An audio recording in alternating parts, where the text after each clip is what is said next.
The sun dipped low over the painted clay walls of Tibel, casting long golden shadows over the village where tradition slept in every stone.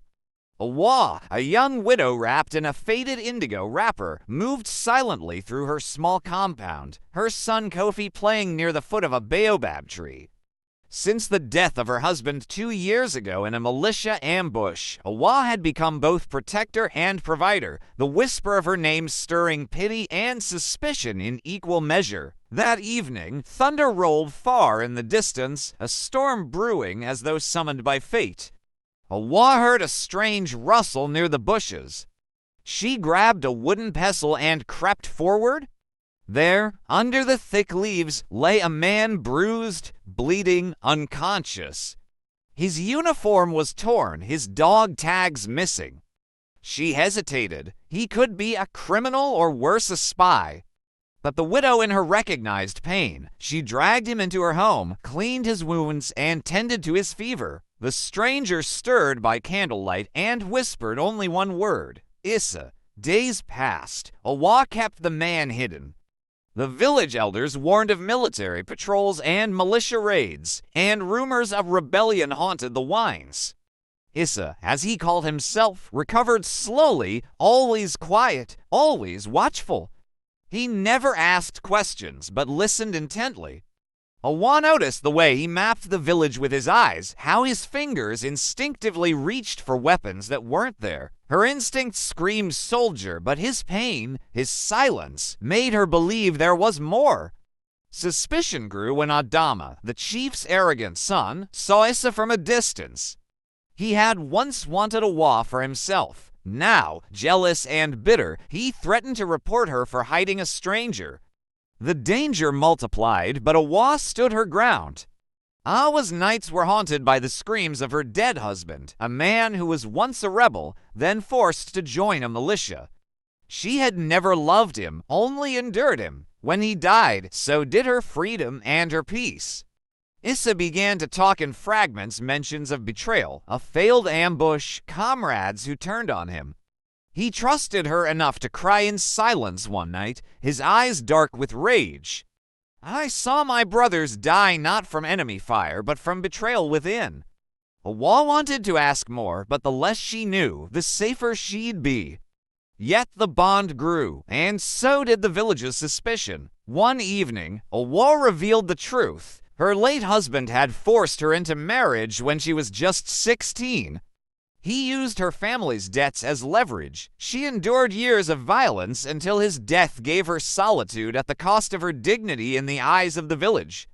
I have nothing, she told Issa, but for once I live on my terms. Issa said nothing, but his gaze lingered on her lips.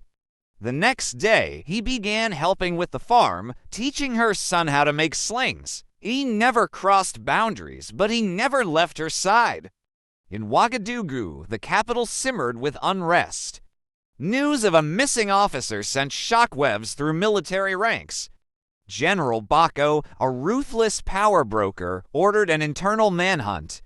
He suspected that Ibrahim Traoré, the young rising officer, had survived the ambush that was meant to kill him. Find him, Bako snarled, before he finds the people. Kofi wandered to Far one afternoon and encountered a wild boar, screaming echoed through the trees. Issa ran without thinking, grabbed a stick, and fought off the beast, returning bloody and breathless. Awa nursed his wounds again. That night, under a full moon, she touched his cheek. He leaned in. Their kiss was soft, hesitant, hungry. The next morning, a messenger announced that a government census team was heading to Tibel. Issa knew the census was a cover. They were hunting for him. He told Awa the truth. His name was Ibrahim Traoré. He had seen the corruption within the army and refused to be part of it. The ambush had been orchestrated to silence him. I have to leave, he said. But I swear on my life I'll come back for you. Back in the capital, Ibrahim resurfaced in secret. With the help of disillusioned soldiers, he leaked documents exposing corruption. His popularity grew underground. People began painting his face on walls. Elders whispered his name with hope. General Bako watched with growing dread.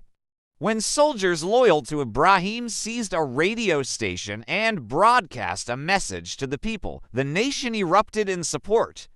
With almost no bloodshed, the government fell. Ibrahim Traoré was declared interim leader, but in the village of Tibel, Awa listened to the radio, tears falling freely.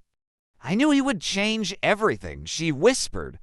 Ibrahim sent a convoy to bring Awa and Kofi to the capital. But Awa hesitated. She feared ridicule, scandal, and palace life. The elite saw her as a stain, a widow from the mud.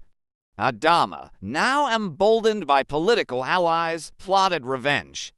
He sent word to General Bako. The widow is his weakness. Masked men stormed Awa's home at midnight. She escaped with her son through a secret path, aided by a loyal soldier. They fled to the capital. Ibrahim was furious. In a live national broadcast, he held Awa's hand and said, "This is my wife. She saved me. She is the future I fight for." Social media exploded. Some praised the romance, others mocked it. Elites scorned Awa's village roots.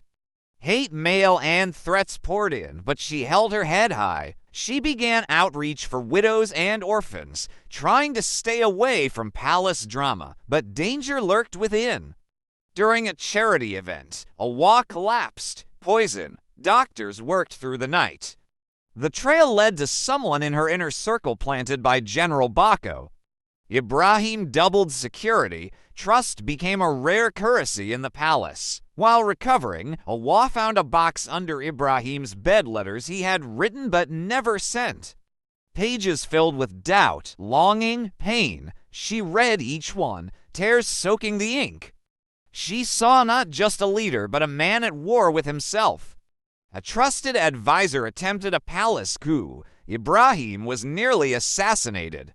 Awa, sensing something wrong, warned the guards just in time. Her bravery saved the nation again. Even the elites began to respect her.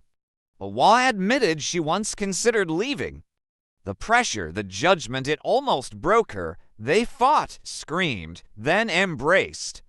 Love, they realized, was not about fairy tales. It was forged in fire. Together, they launched sweeping reforms. Awa led initiatives for education, women's rights, and rural development. Ibrahim handled diplomacy. Their partnership became the nation's backbone. A journalist discovered that Awa's late husband had fathered a child elsewhere. The boy, now a teen, was in an orphanage. Awa brought him home. Ibrahim welcomed him. Their family expanded with grace. Though Ibrahim refused a crown, the people crowned Awa the mother of the nation in a traditional ceremony.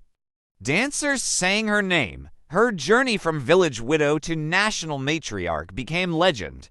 They returned to Tibel hand in hand. At the old baobab, Awa asked, "Do you regret that night?" Ibrahim smiled. "That night, I found life and love." They stood in silence, where it all began, knowing their story had become a beacon for a continent. If this true life story interests you, subscribe, share, and follow for more multi-chapter stories updated weekly.